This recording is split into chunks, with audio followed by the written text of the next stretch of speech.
Is it on?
It's Saturday morning. I am on the way to the start line for Parkrun. I just wanted to talk about Matariki. I managed, and I'm pretty chuffed with this, took the crutches, unknown about whether to use them. The psychologist and the physio has been talking to me about how I seem to have a psychological need to hold on to something, and I don't always physically need it, so I chose to leave the crutches in the car. And I walked around the park without them. Massive challenge because the floor was dark. The lights for the displays were in the trees and up higher, so I couldn't see the ground and what I was walking on. But here and there, I used the phone torch very occasionally, but on the most part, I was okay. I didn't fall over or trip or anything like that. I feel pretty damn chuffed with myself. That's a really big fear that I overcame. So the next thing I'm going to do today is an FTP test. I've been avoiding this like the plague for years.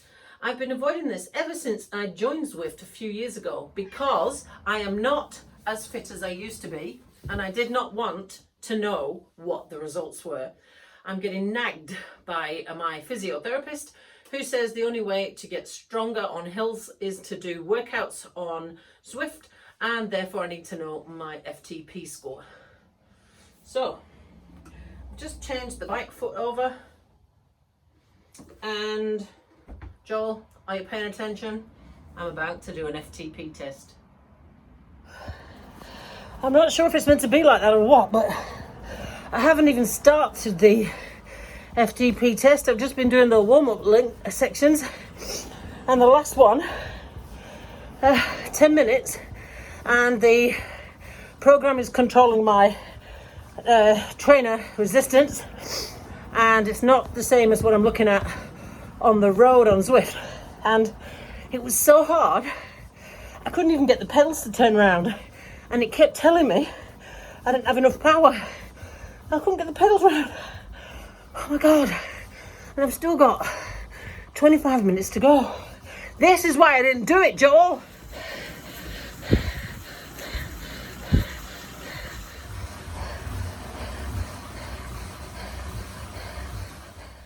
And then, yep, it crashed. Sometimes I really hate Zwift, and today's one of those days. I was 90 seconds from finishing my FTP test, and Zwift crashed. So I don't even know if it will record a result. And I'm not looking forward to having to do that anytime soon, as you can see.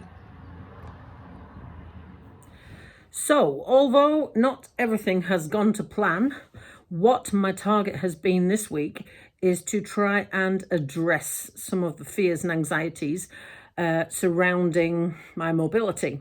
So I achieved the fact that I walked on dark uneven ground without crutches, because we're trying to play with the idea that maybe psychologically I think I need to have crutches even if I don't, and trying to retrain my brain out of that. So I managed that with the Matariki. The other one was being too afraid to try an FTP test, because I know it will be crap, because I know I am unfit, and I used to be fit. Now, I got past the fear of that and did the test. The godforsaken test failed because the computer crashed, and I'm going to have to do it again. I can't face that today because it was really bloody hard. And so I got a good workout out of it. I didn't completely lose my stack. And that's another good thing, because I normally would have gotten really irritated by that.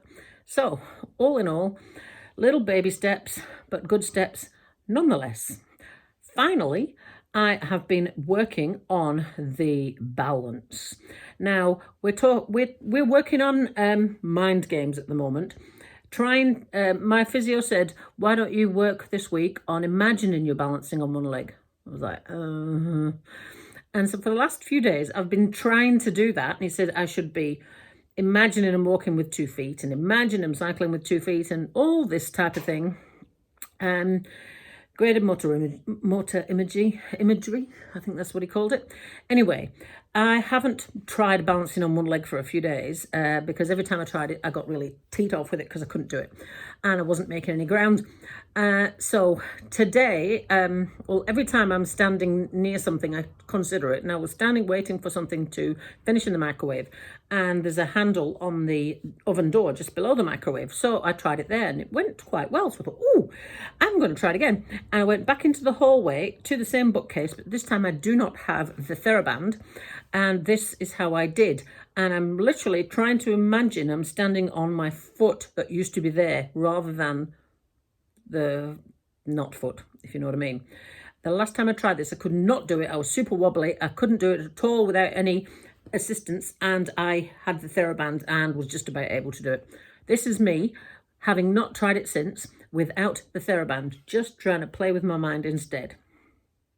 10, 9, 8, 7, 6, 5, 4, 3, 2. So all this mind game stuff, although I shouldn't call it games, is actually working quite well, because I still don't have any phantom pain. I'm still doing the left-right app game, and I'm still doing the mirror therapy, and he says I should still do that for a couple of weeks just to make sure. But there's a lot to be said in the psychological effects that amputation had on my brain and the missing limb, and what that does to everything else. It's very much underestimated, I would say.